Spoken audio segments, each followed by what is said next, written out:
Now today, I have decided to interrupt my normal trek through Matthew's Gospel to bring you a special exhortation. I've had this idea in my head for a while to do this, and by a while I mean a month or two, something like that. It's probably been building in my mind, and I was just waiting for a time when we had a sizable group here, because having a sizable group here would actually fit better with the topic of the exhortation. This exhortation that I have in mind is motivated by a pattern that I have noticed lately in our church, something that's been going on for several months now that just needs to be addressed, I think. And this pattern might be summarized as a historically high level of members absent from our church meetings. And I worded that in the way that I thought was most fair and most precise, a historically high level of members absent from our church meetings. And in addition to this historically high level of absence, we've also experienced a side effect of that as of late, which has come to be somewhat more common than ever in the past, and that is a higher frequency of canceled meetings due to low attendance. Now, in the past, we've always had Sundays like that, usually more around the holiday season, which the holiday season has been recent, so that is a part of that too, but there's still been a little bit more than what we've normally experienced in the past. And all of this, I figure, has been a kind of pattern for our church since November of this past year, so about 5 months now. That's by my reckoning. Maybe that's not perfect, but as I think back on it, that seems to be the case. Now, I've been an active part of this church since 2009, and in those 15 years, I cannot recall any season quite like the past 5 months. So I guess on the one hand, that's a good thing. It's not like we've always been doing that. Nonetheless, it's been noticeable because it's so uncommon for us.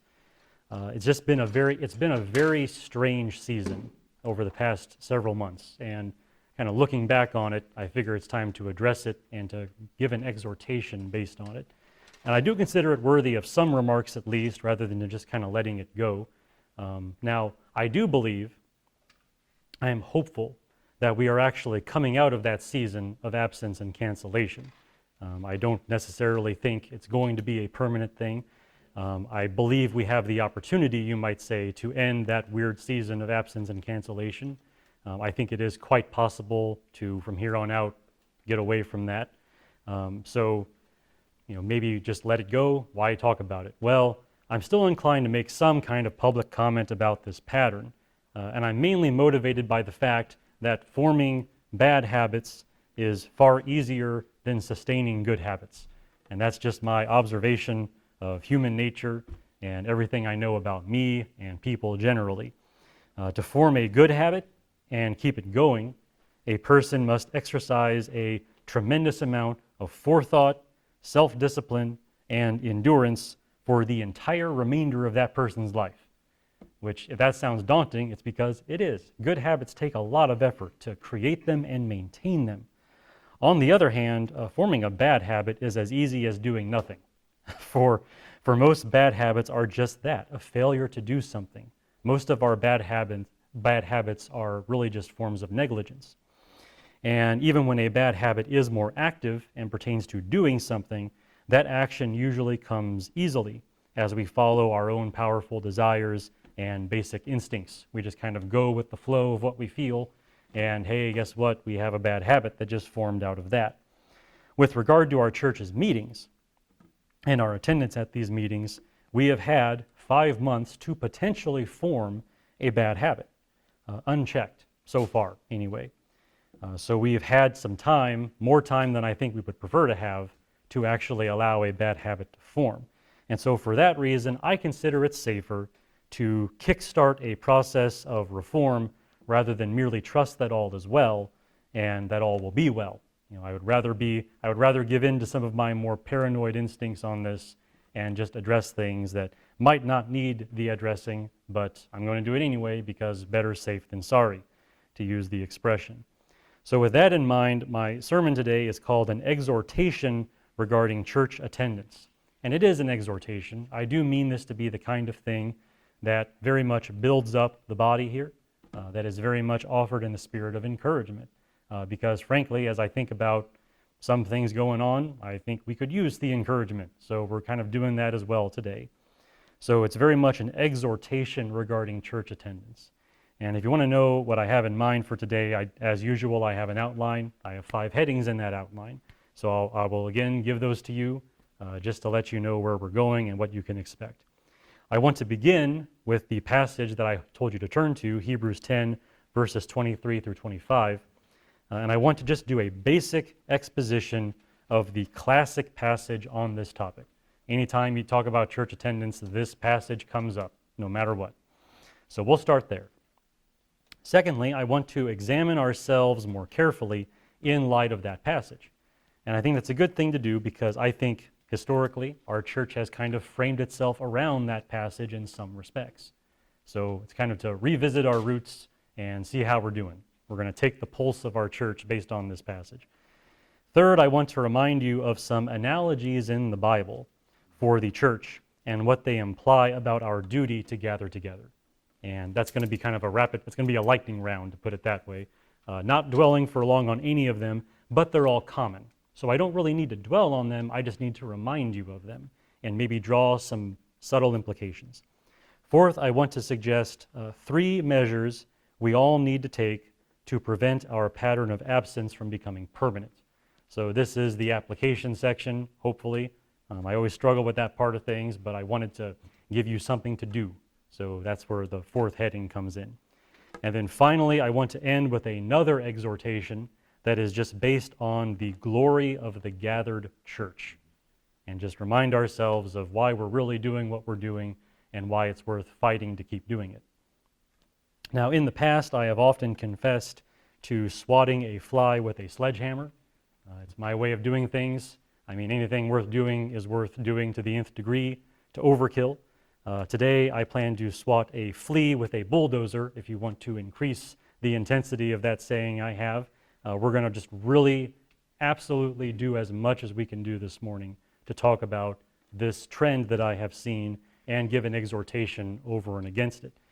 In so doing, we will at least be blameless of any accusation that we've just kind of allowed ourselves to passively allow troubles to swarm around us like gnats and fleas and flies and all of that. We're going to actually do something. So at least we can say, hey, we have tried to do something today to address this kind of issue. But that is what I have in mind for today, and we will start, like I said, with Hebrews chapter 10, verse 23 through verse 25. And just do a very basic, quick exposition of that passage to remind us of things we already know, but perhaps are worthy of another reminder. Now, I will say, although I was not an active member of this church until 2009, I actually was here for the beginning of this church a few years prior. As I recall, I attended some of the first meeting maybe, and then promptly went off to seminary for a while, and then came back. So I guess technically I was here for the beginning of things, although that might require some asterisks put on it. Nonetheless, I was here in those very, very early days. Passages like today's passage, Hebrews chapter 10, were rather important for us at that time. For those of us who were here, for those of us who were born and here, a lot of you were not born at that time, but for those of us who were here, this was an important passage for us. From our perspective, many churches did not make it a priority to live by the teaching of this passage. It was kind of our main beef with a lot of other churches in terms of things that why we decided we wanted to have our own church and do things in a certain way. Originally, we wanted a church in which we could follow Hebrews chapter 10 and do it in a way that was meaningful and consistent and real and powerful, hopefully. That was our goal, at least. So I think we should keep that in mind as we study the passage today. In working through this passage, let's go ahead and read it. I haven't read it yet. Hebrews chapter 10, verses 23 through 25 says this: "Let us hold fast the confession of our hope without wavering, for he who promised is faithful. And let us consider how to stimulate one another to love and good deeds, not forsaking our own assembling together, as is the habit of some, but encouraging one another, and all the more as you see the day drawing near." there's the passage. Now, in working through this passage, I think it's best to begin at the end, which is the purpose for all that he writes. So let's start at the end of the passage and work backwards and trace his thoughts that way. The author of this letter commands Christians to encourage one another, especially as we see the day draw near. So that's kind of the so what of the passage is encourage one another. Now, in a good number of churches, what we normally see is 2 or 3 people working hard to encourage the other members, who usually don't really contribute anything to the meetings and very often try to leave as quickly as possible. That is maybe a somewhat cynical take on how a lot of churches operate, but I've seen it, and I know you have too. There's usually, the preacher, the song leader, maybe a couple other people who are really working hard to provide the encouragement to really minister to people, and everyone else is just kind of there. That's very often how it works. At the beginning, we wanted our church to be a place where every member encouraged every member so that we could all build up one another in Christ. We wanted to have, as you might say, an every member ministry to the point where everyone here is working for the good of the person sitting next to them. Now, the author of this letter says we should do this more and more as the day draws near, which we suppose the day to be the day of Christ's return. I think you'd be hard-pressed to find any day spoken of in Scripture that can just be called the day and have a bunch of Christians know what it means. The day is the day of Christ's return. And since every day brings us one day closer to his return, we should be growing ever more zealous in our efforts to encourage one another. Our gathering should be more and more focused on this prospect of encouraging one another in the faith. However, the necessary condition for every member to encourage every other member is for every member to meet together. You actually have to be together to provide that encouragement, that kind of crossways encouragement between all of us that we're talking about here in this passage. For this reason, the author forbids us from forsaking the practice of assembling together. You have to actually have the gathering of the church to make that work. Now, this church that we're reading about in the letter here was suffering persecution, and you can figure that out as you read the remainder of the letter. It's very clear that they're having some very specific hardships laid on them that naturally makes them reluctant to meet. I mean, it becomes a dangerous prospect for them to meet together because they'd be more likely to be arrested together, more likely perhaps to die together, and such things as that. So you can see why he needs to kind of poke them to make sure they're gathering together. For any church not suffering such persecution, a failure to meet together has no understandable explanation. We might sympathize with a group of Christians who are being persecuted and therefore may find it difficult to meet and may be afraid to do so. But for every other group of Christians, it's like, what's the problem? Why are you not meeting together? So all those things are considered together in the same breath, and so are other matters that he begins this passage with saying, such as holding fast our confession as Christians and stimulating one another to love and good deeds. Or as I originally memorized it from another Bible translation, provoking one another to love and good deeds, which I always like because it kind of has that you take all the antagonism that we usually mean by the word provoke, and we just convert that to the good side of provoking one another to love and good deeds. So all of this is together in one breath in the passage, and he leads out with those ideas, holding fast your confession and stimulating or provoking one another to love and good deeds. When presented with the duty of church attendance, many people scoff and make excuses, saying such things as, I can worship God just as much while doing something else. And normally, if you grew up in a rural area like I did, it's normally hunting and fishing. They want to be out there doing their hunting, going on their fishing trips. Well, I can worship God out there just as well as in the church. Wrong answer, because you've missed the point of the passage. The point of a church gathering together is actually not worshiping God. Strange as it is to say that, the point of the church gathering together is not the worship of God, but the mutual encouragement of the members of that church to help them hold fast their confession and to provoke them to love and good deeds. That is the point of meeting together. And no man has yet been able to do that while in the middle of a lake or out hunting in the woods or doing whatever it is other people do to escape their duties on Sunday morning. You have to be in the gathered company of Christians to do the things mentioned here, because that is the purpose of a church meeting. That's why we have them. All that will suffice for just a basic exposition and really just a reminder of Hebrews chapter 10. Now, I recommended to you that you keep in mind our purposes for forming this church as we study this passage, and I want us to keep doing that as we actually now make that more deliberate and compare our church to the passage.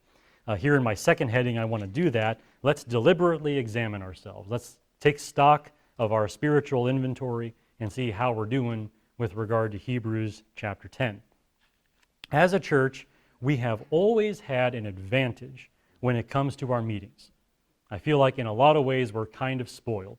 Many of us have known each other for many years and have a bond which the average church member often does not have. Just based on many of us having a history together, that is an incredible advantage when it comes to being together in a church. Also, many of us made great efforts in the early years of our lives to grow in knowledge, so that we would always have something to say or share in our gathered meetings to build up each other. Some of us have a great repertoire of songs and hymns and spiritual songs. Some of us have a great knowledge of Scripture. It's the kind of thing that we can all just kind of throw into the pile, and we all benefit from that together. We actually do work together quite well in that regard. And for many years, we continued in those things. Even during the COVID-19 scare, we made the effort to meet through Zoom so that our fellowship would not be entirely broken. Now, of course, a lot of churches were doing that, but we did too. And we made the effort to make sure that we had some way of meeting together, even when people were telling us, oh, don't meet together. Well, we found a way to meet together. We did that. So what happened? You have to sit here and ask yourself, what happened? What conspired together that over the past several months, things have been different for this church? On the one hand, some of our absences and canceled meetings can be explained by the mundane. Some of it is just very, very common stuff that our church has always dealt with. If an illness takes hold of an entire household, for example, we may expect them all to be absent. We may even wish them to be absent, depending on how strong of a stance you have on those kinds of things. So that kind of thing, yeah, okay, and that has happened over the past several months. That sort of thing has certainly been the case. Other absences and canceled meetings seem to result from deliberate choices between conflicting desires. You want choice A, you want choice B, you chose choice B over choice A.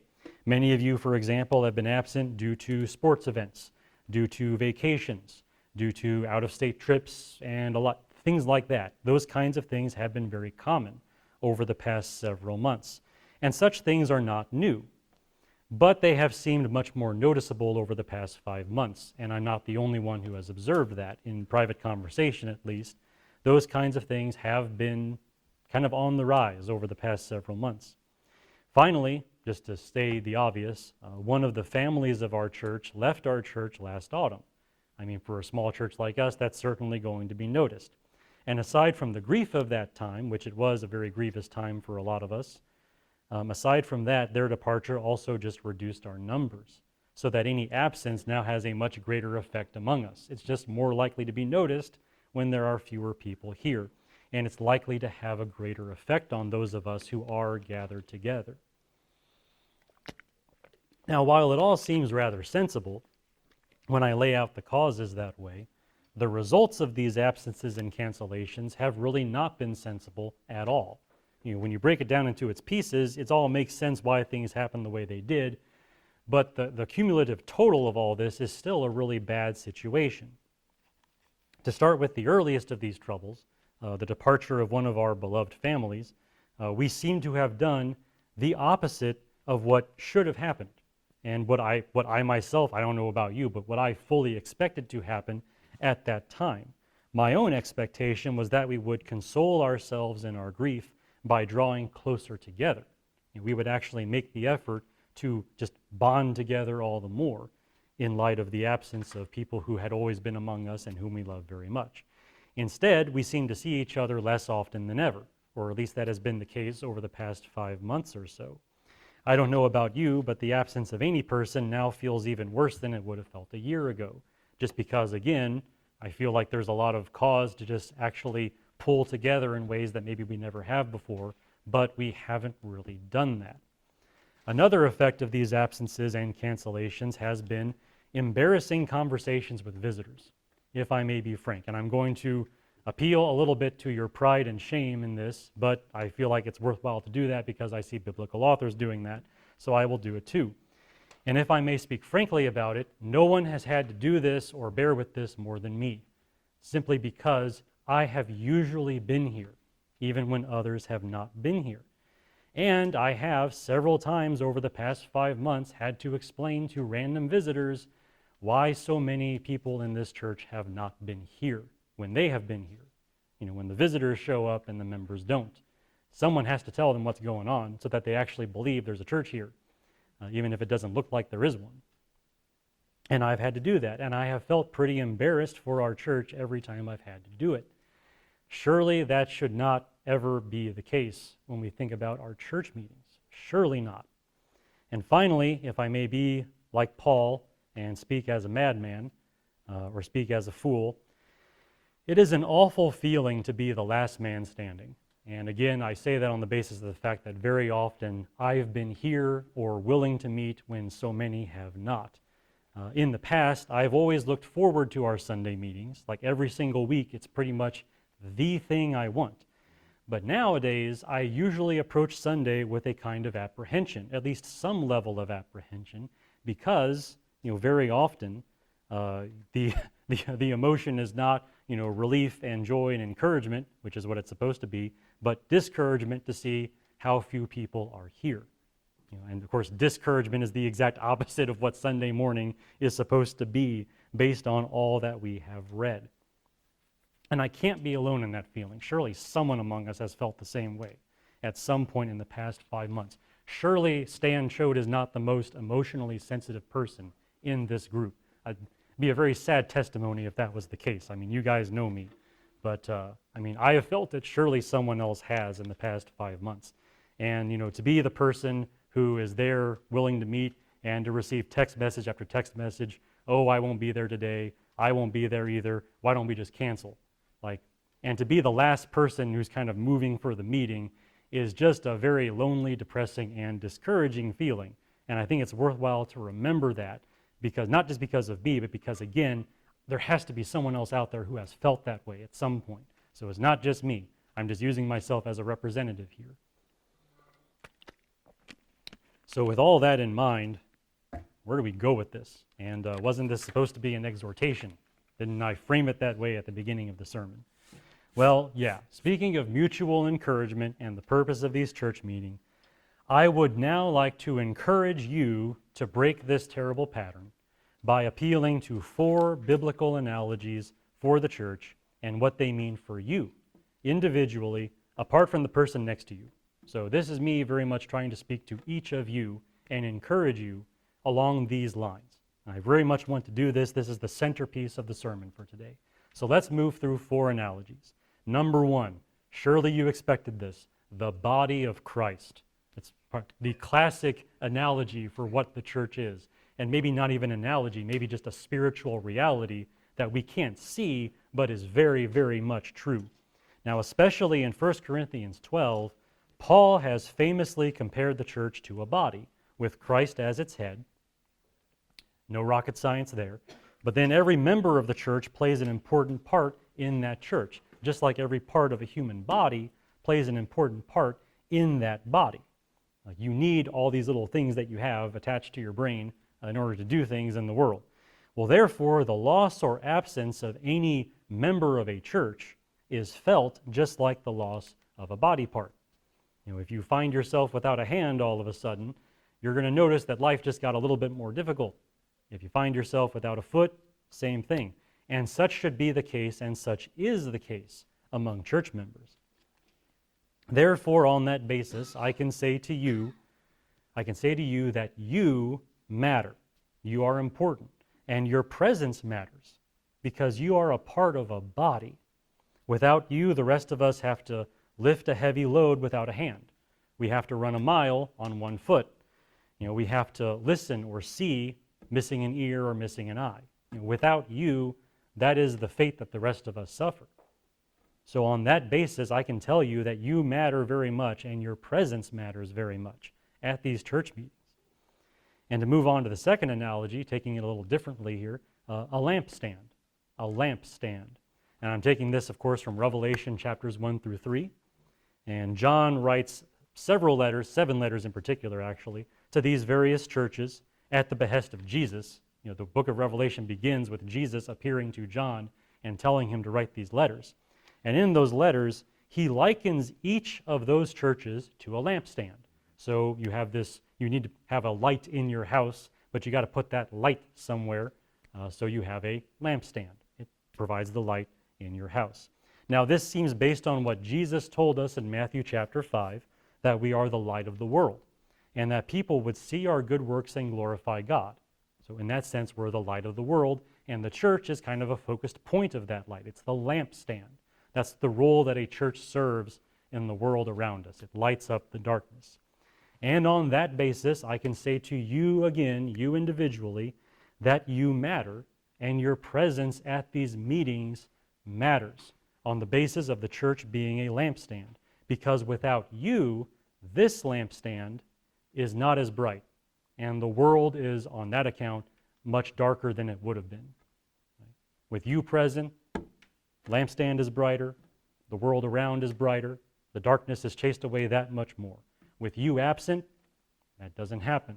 The lampstand's a bit dimmer, and dimmer still for each person who isn't here, and the darkness just grows around us. You actually can stave off darkness just by being here and participating in these meetings in the way that we were intended to do so. Analogy 3, an army. This is, of course, one of Paul's favorite analogies. I think I'm relying a lot on Paul in a lot of these, but one of Paul's favorite analogies, an army. Coming back to Paul, he very often uses these military ideas to describe us, telling us to put on the armor of God, like in Ephesians chapter 6, or telling us to fight the good fight of faith, as he tells Timothy in 2 Timothy chapter 4. He loves these analogies of striving and fighting and conducting holy warfare together as a church, for the cause of God. Now, most squads of soldiers are meant to form what is known as a combined arms force. If you've never heard this expression, I'll tell you what it means. A combined arms force means each soldier in that squad is equipped a little bit differently to deal with different problems in different situations, so that all of them together can deal with pretty much anything. You might have your sniper, you might have your heavy gunner, you got to have your radio man, because you got to keep in contact with the rest of the army. All these little different roles matter. They all matter together. That's why they have those combined arms forces, that ideal for squads. So again, guess what? On that basis, I can tell you again that you matter and your presence matters. I don't know of any squad of soldiers in any army in the world that would like to go into battle without all of their members present. God forbid they be without their sniper. God forbid they be without their heavy gunner. And they don't even want to lose their radio man. You got to talk to somebody to let them know you're in trouble if you're in trouble. You need all hands on deck. If we're going to switch to a Navy analogy, I guess I just did that. But you need everyone there to fulfill your role. And the absence of any one of those guys would be felt dearly. And a church is very much the same way. Your absence is always going to be felt like any one of their absences.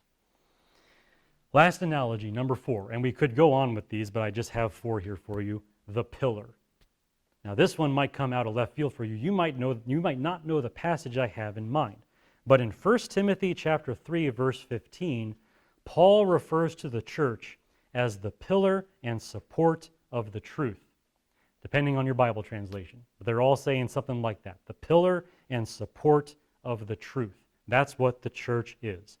In a world that is always on the verge of collapsing inward from the weight of sin and lies, God has placed one thing in this world to keep that collapse from happening entirely. And that one thing is us, the church, and individually, each one of you.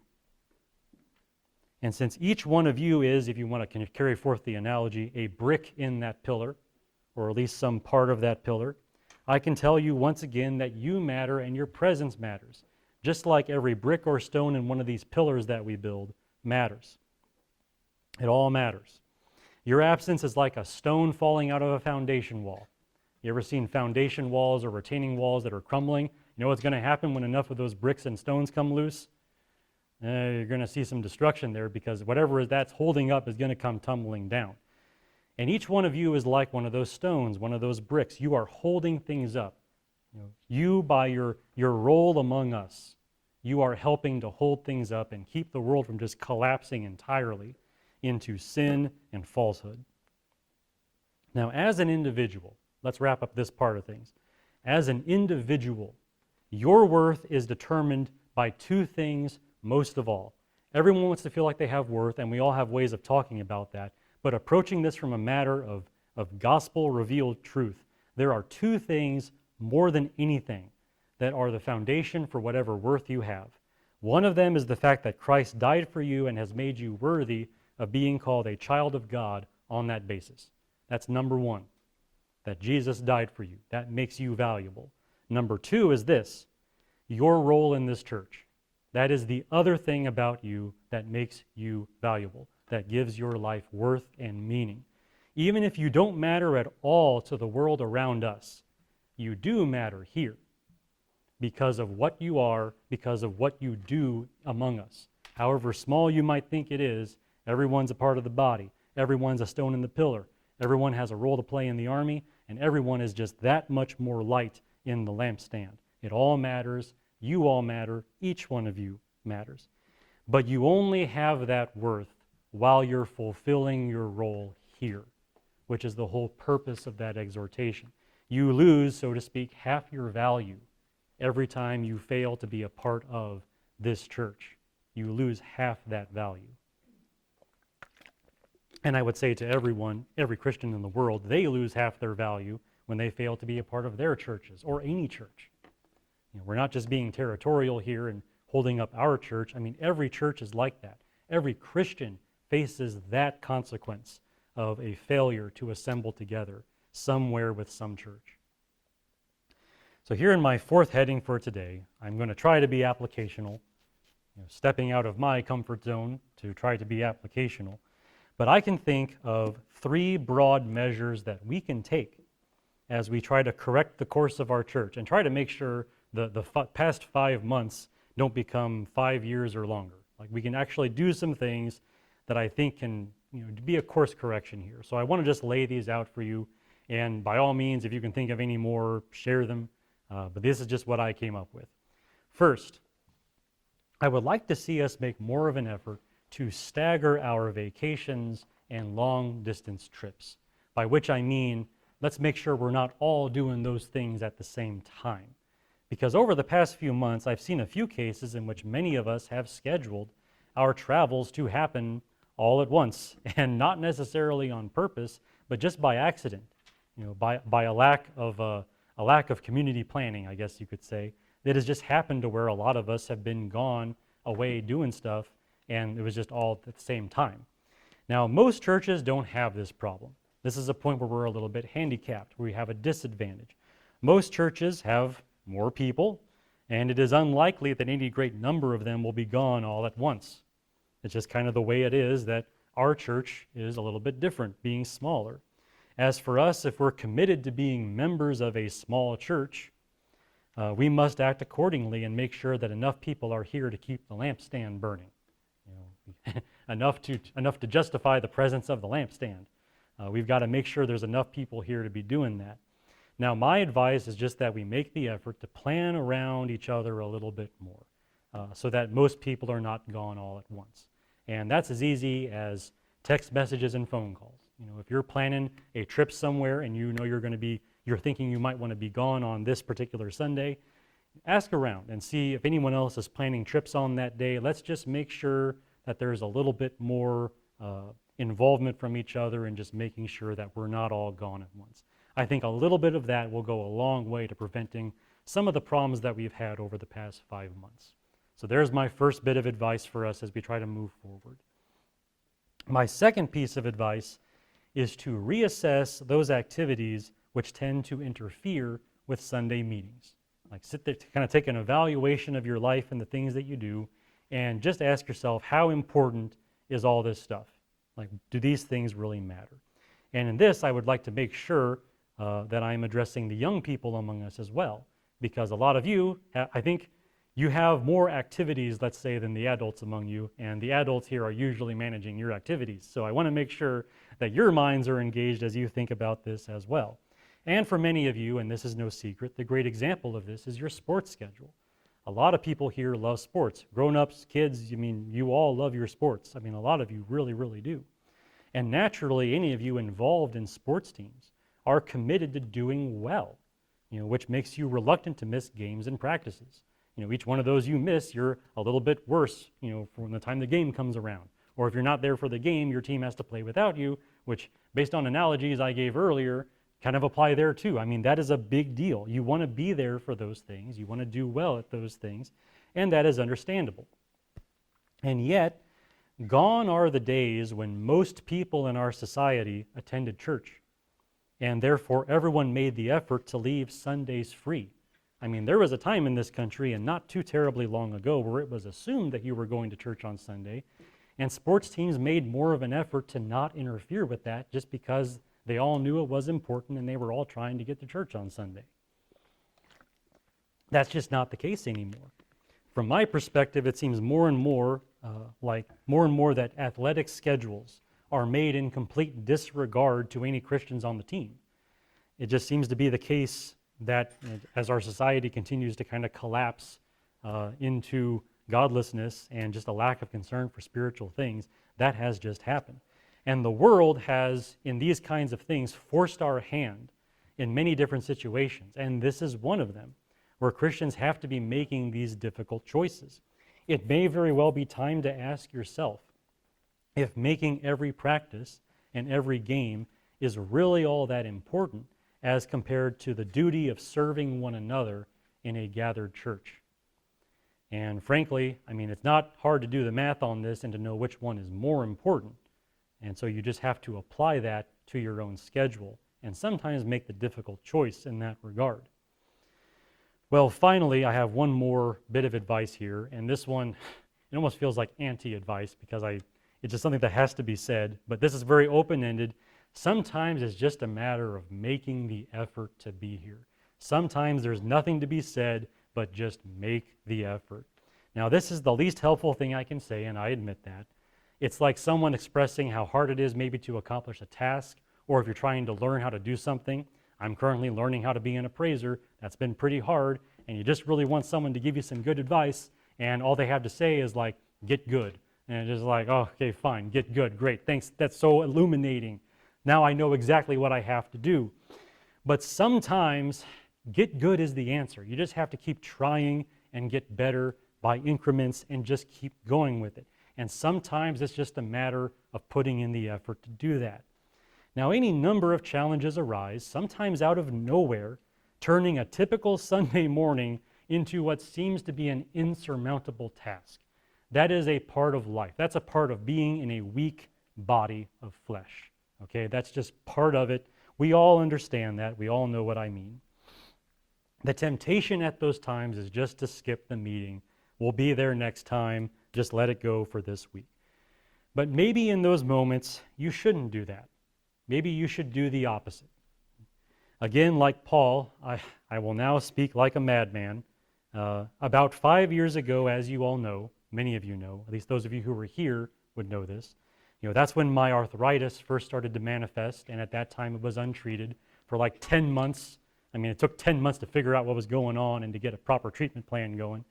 And that was really hard. You guys are going to remember that I could barely stand up. It was agonizing to stand up, and I could only walk with great pain, okay? It was a really terrible ordeal for most of that year. Now, many people would look at that and say, that's a good excuse to go nowhere and do nothing. I got a nice easy chair at home.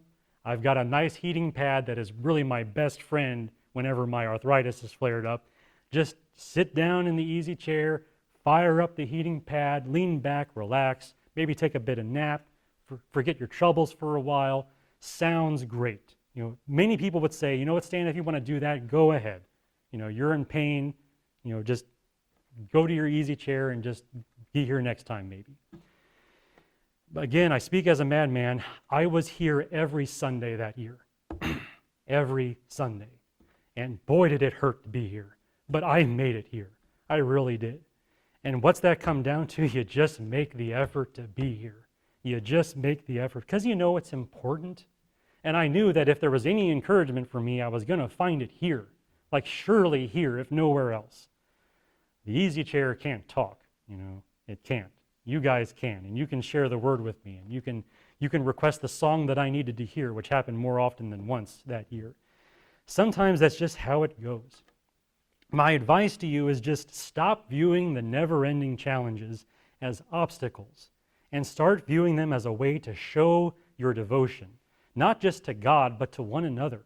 Take it as an opportunity to show just how committed you are to this church and what we do here. Committed to the goal of ministering to one another. Committed to the goal of building up one another in Christ. Take these obstacles as a chance to show just how much this means to you. You're going to persevere in spite of them. Maybe that's the right way to view these things. Maybe that's the right way to view them. And so that's the last bit of advice I have. Sometimes just make the effort. Make the effort. Well, here at the end, I want to do one more final round of exhortation, one more final round of encouragement based on another topic that really should be mentioned here. I want to end by talking about the glory of the gathered church, right? Just to say that what we do here is a glorious thing. Whenever we are all here together doing what we do, this morning was glorious. What we're going to do afterward, just being together and talking around our meal, it's going to be glorious. I hope the sermon is glorious, but I won't speak for that. What we do here on a regular basis is a glorious thing. And I want to approach that from two different angles just to remind us why to bother, why go through all this trouble. The first angle of approach is to remember that the church is a divine appointment. You're meeting with God. Okay, that's what a church meeting is. As much as we say that the purpose of our church meetings is to encourage one another, there is a unique presence of God that only applies to this kind of situation. And of course, the classic passage on this, what Jesus says in Matthew 18, verse 20, he promises that where 2 or 3 are gathered together in his name, there he is in the midst of them. Right? That is the great promise for all church meetings. Speaking truth requires us on occasion to speak nonsense, and sometimes it does sound like nonsense. We say that God is everywhere, right? He's omnipresent. God is everywhere at all times. But then we say God dwells in believers in a way that he apparently does not dwell in unbelievers.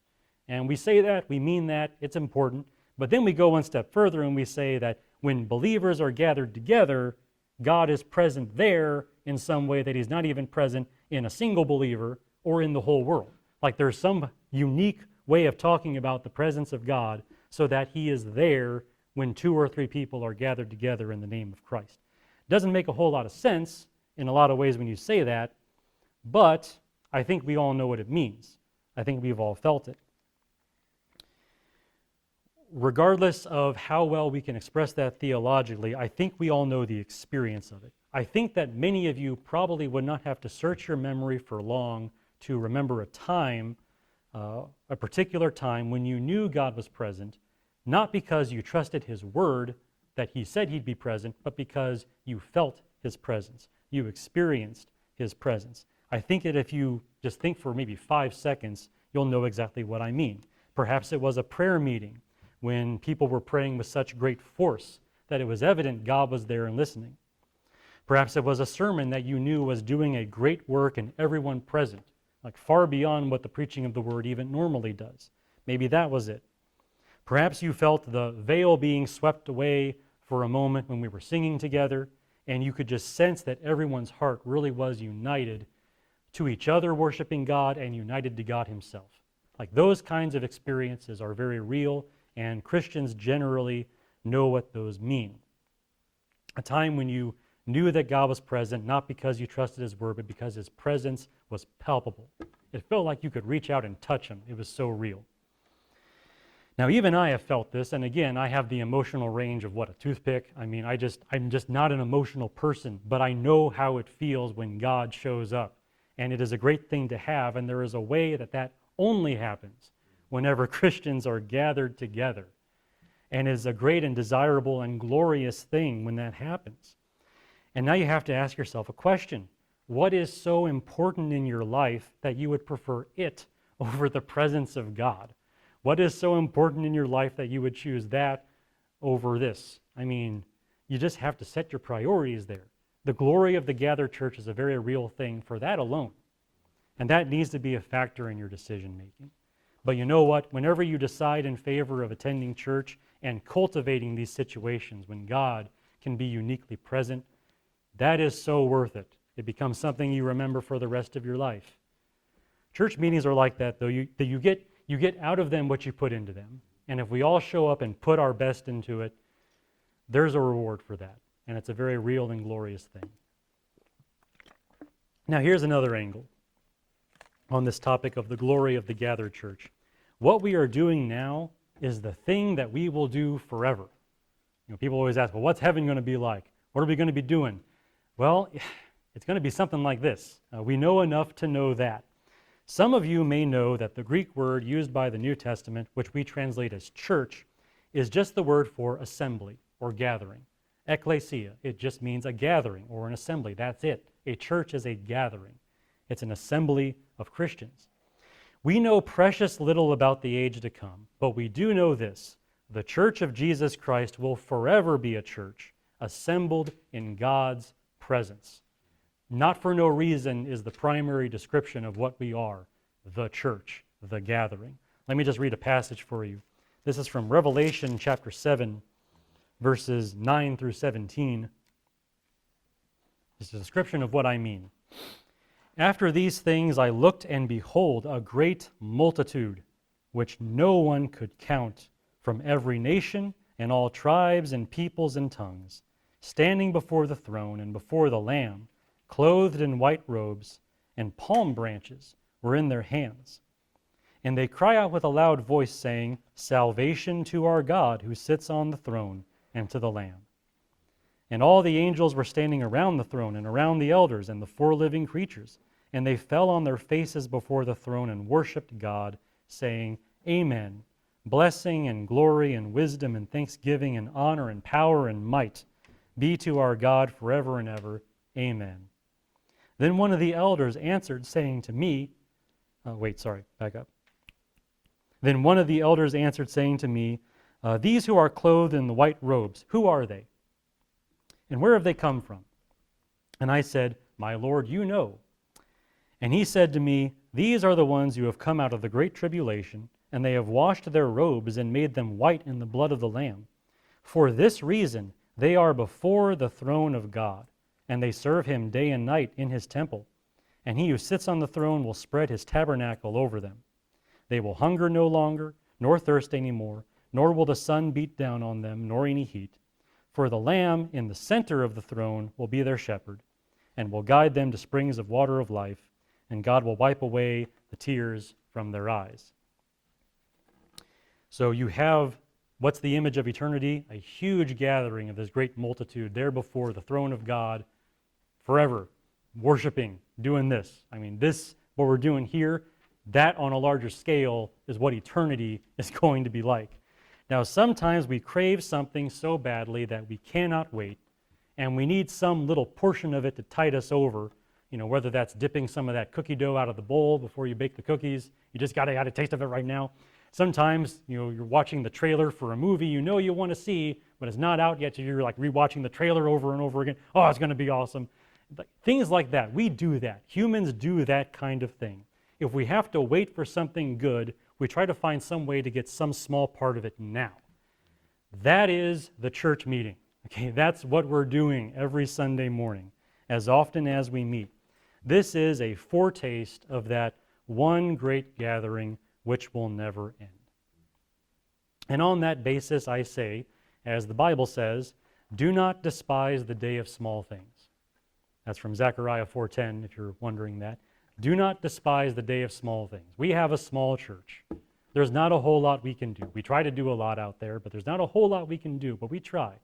And here in our little gathering, we're trying to go about things in a way that will encourage everyone and truly worship the Lord. And it's a small thing, but don't despise the day of small things, because this is the seed that grows into that great tree that we're going to see there for all the ages to come, where the entire church is gathered together all as one, and we're all going to be worshiping God together.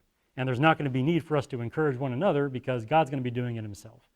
But this that we have here and now is a foretaste of that, and we need to treat it accordingly. There is a glory to this that is very real and must be remembered as we make our decisions about how we spend our Sunday mornings. Well, I feel a bit odd ending an exhortation with a summary. I don't know why, but I feel a bit odd concluding in my normal fashion with summarizing things.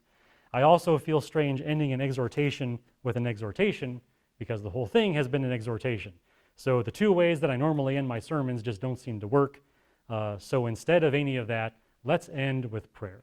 Let's have a time of prayer for our church and for each one of us, and just address the Lord about these things.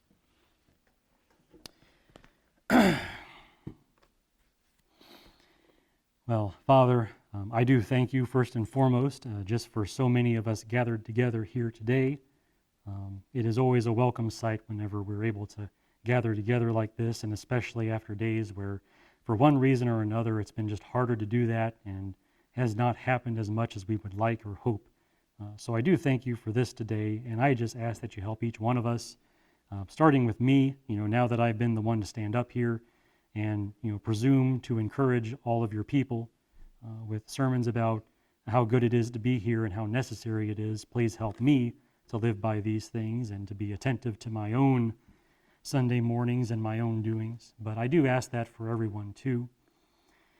I ask that you help us to make one another precious to each other, that you help all of us to have proper regard for you and the things you've laid out for us. And your commandments are not burdensome. Jesus did away with yokes and burdens. In his kingdom, every duty is a delight, and if it's not, then it means we need to examine ourselves and figure out what's gone wrong. And I just hope that this sermon today would be the beginning of that process for any of us who need to have that kind of self-examination.